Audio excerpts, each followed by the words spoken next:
kita teruskan Salam Pagi Malaysia hari ini, hari Jumaat 4 Ramadan 1442 Hijrah. Kita akan bercakap mengenai infak Ramadan Yaman Kasih bersama dengan Ustaz Muhammad Ramadan Islam, Bendahari Pertubuhan Sukarela Yaman Kasih, yang mana program bantuan kepada masyarakat luar negara yang dihimpit derita terutama pada bulan Ramadan ini. Assalamualaikum Ustaz. Waalaikumsalam warahmatullahi taala wabarakatuh.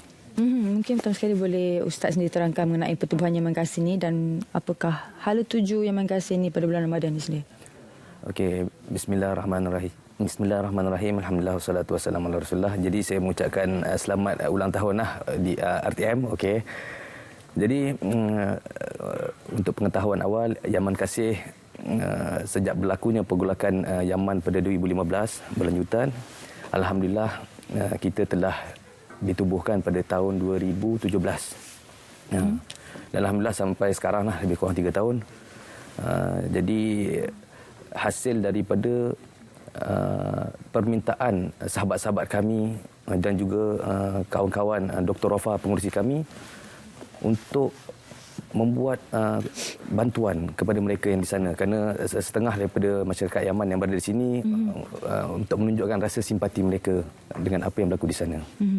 Contoh program dan juga bantuan yang disalurkan di sana macam mana? Okey, alhamdulillah saya pada tahun 2017 saya sendiri pernah turun. Sebab di Yaman tu ada sedikit konflik Dia ada satu kawasan yang diperakui oleh kerajaan Jazirah Arab tu, yang sebahagiannya di belah selatannya tu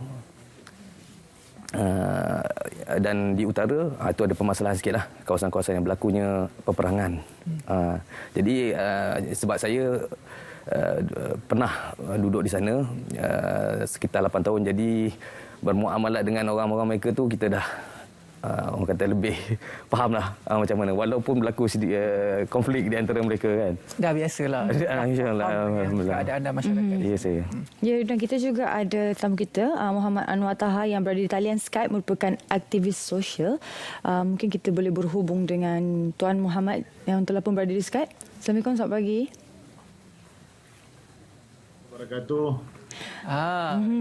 Jadi Tuan, macam mana apa penglibatan Tuan dalam program pada kali ini, terutamanya untuk menyantuni rakyat-rakyat di Yaman ini? Okay, sebelum tu saya mengucapkan jutaan terima kasih kepada RTM 1 kerana sudi mengundang kami, dan juga terima kasih setinggi-tingginya kepada Yaman Kasih yang memberi kita kesempatan untuk menjalankan sedikit usaha untuk berkhidmat dengan orang-orang Yaman di sana. Jadi sebelum ini kami ada buat collection atau cari derma untuk negeri-negeri yang susah seperti di Rohingya, di Syria, di Gaza, dan juga tapi tahun lepas kita terpanggil untuk memberikan sedikit bantuan kepada Yaman. Jadi setelah saya selidik dan saya agak prihatin dengan NGO yang buat collection atau cari derma untuk Yaman. Saya rasa yang terbaik adalah Yaman Kasih. Jadi setelah itu kami memutuskan untuk bekerjasama dengan Yaman Kasih, dan alhamdulillah sudah hampir setahun kita bekerjasama. Terima kasih Yaman Kasih kerana memberi kita peluang lah. Dan pasti setiap tahun Yaman Kasih memberikan bantuan kepada orang-orang Yaman di sana. Jadi apakah kelainan ataupun yang ingin ditengahkan pada tahun ini? Okey, pada tahun ini kami memfokus pada 4 perkara lah. Sebelum ni kami cuma bagi iftar jama'i ataupun kita kata bagi sumbangan untuk berbuka puasa. Tapi kali ini kita ada juga buka untuk duit hari raya istilahnya bagi anak-anak yatim ataupun anak-anak yang telah kehilangan ibu bapa mereka disebabkan berlakunya peperangan di sana, dan juga bantuan-bantuan seperti nutrisi juga. Itu seperti kita di gambar tu, yang mana kanak-kanak yang telah berlaku sedikit permasalahan berkait dengan ekonomi, jadi kewangan mereka tak dapat nak diselaraskan dengan baik, sehinggalah mereka untuk nak makan sendiri pun tak mampulah, istilah kita kata kan. Okay. Maksudnya bantuan akan diberikan dalam bentuk keuangan instead of memberi bantuan dari segi kepakaran, contohnya bagi doktor ataupun aktivis melibatkan perubatan? Jadi kami ada beberapa perkara kami pandanglah disebabkan kewangan juga perlu untuk mereka. Jadi kami bagi bantuan kewangan, susu, juga ubat-ubatan. Maka kami menyeluruh sebab kami ada wakil kami di hospital yang tempat berlakunya peperangan tu sendiri. Okay. Tuan Anwar sendiri apabila melihat dan juga terlibat dengan Yaman Kasih ini, bagaimanakah tuan melihat perbezaan antara mungkin golongan ataupun negara-negara lain yang tuan pernah santuni juga, contohnya macam Rohingya ataupun sebagainya, melihat keperluan ini berbeza, Yaman ini pula bagaimana? Ya. Yaman ini mungkin agak rapat dengan penduduk-penduduk Arab atau Singapura yang ramai di sini. Jadi kami terpanggil jugalah untuk memberi bantuan, sebab kita lihat kalau di Rohingya mungkin kesusahan ataupun lain tempat, tapi di Yaman ni agak disingkir, agak berkurangan daripada segi collection of funds, betul tak? Jadi kita terpanggil, kita tukar haluan daripada Rohingya, daripada Bangladesh, daripada Indonesia, kita tukar haluan sebab kita mendapati bantuan daripada luar negeri itu agak berkurangan, khusus untuk Yaman. Jadi lebih baik kita fokus ke Yaman dahulu, memberi sikit bantuan, sementara yang lain ni kita kurangkan. Bukan tidak ada, tapi kita kurangkan dulu. Ya, jadi kita panggil, kita sudah buat projek seperti sumur, well kan itu, dan juga untuk anak-anak yatim di sana sponsorship, dan di sini kita dapat banyak support daripada keluarga, daripada teman-teman, daripada kenalan-kenalan yang di Singapura ni. Mereka mencari-cari sebenarnya satu badan untuk memberi bantuan kepada Yaman, dan alhamdulillah kita dapat Yaman Kasih. Ustaz mungkin boleh kongsikan, sepanjang setahun kita berada dalam pandemik ini, selalunya Malaysia antara negara pertama yang memberikan bantuan kepada negara-negara seperti ini. Bagaimana keadaan mereka menunggu bantuan daripada Malaysia selama setahun ini? Adakah mereka rasanya tu macam mana? Okey. Kalau kita tengok mungkin ada beberapa video mungkin kita dapat lihat, dan excited mereka tu apabila menerima bantuan tu.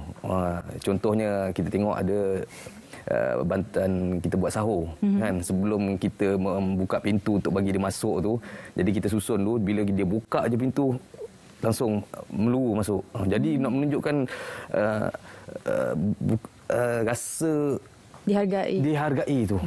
Jadi itulah sebab kami bertungkus lumus supaya semua rakyat Malaysia insya-Allah berkongsi sekali lah. Macam sekarang ni ada wakil daripada Malaysia di sana ataupun memang berurusan dengan orang Yaman saja? Ada beberapa orang wakil jugalah.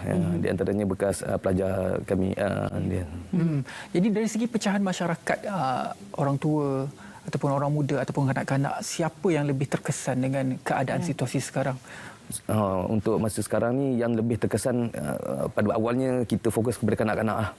Awak kanak-kanak, kerana mereka tidak ada tempat untuk nak berlindung.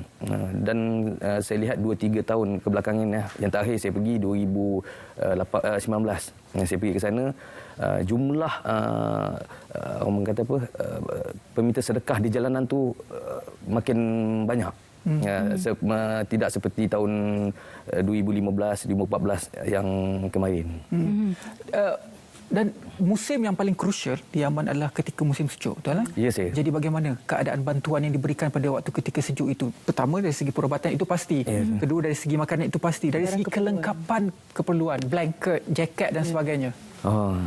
Jadi ialah disebabkan putusnya hubungan mereka di antara negara-negara luar, maka kebanyakan yang kita tahu Yaman ni banyak mengimport barang daripada luar lah. Dia tidak ada kilang ataupun alatan untuk nak buat bahan baju. Jadi bila kita tengok ada ketika tu sehingga mana kotak-kotak lah menjadi orang kata lapik tidur mereka, selimut mereka. Begitu susahnya mereka di sana, ya. Selimut itu sangat penting, sangat krusial buat masa ini untuk mereka. Waktu sejuk itu adalah cabaran yang paling utama. Setiap pemberi bantuan sekalipun, memang itu adalah musim yang paling krusial lah untuk mereka untuk memenuhi keperluan mereka, sekurang-kurangnya mereka dijaga dari segi kesihatan, makanan dan juga perubatan. Mungkin kata-kata akhir sendiri pada Ustaz apabila kita melihat kepada situasi yang berada di Yaman ini dan juga berada di Malaysia ini. Mungkin kita mulakan dengan Tuan Anwar dahululah.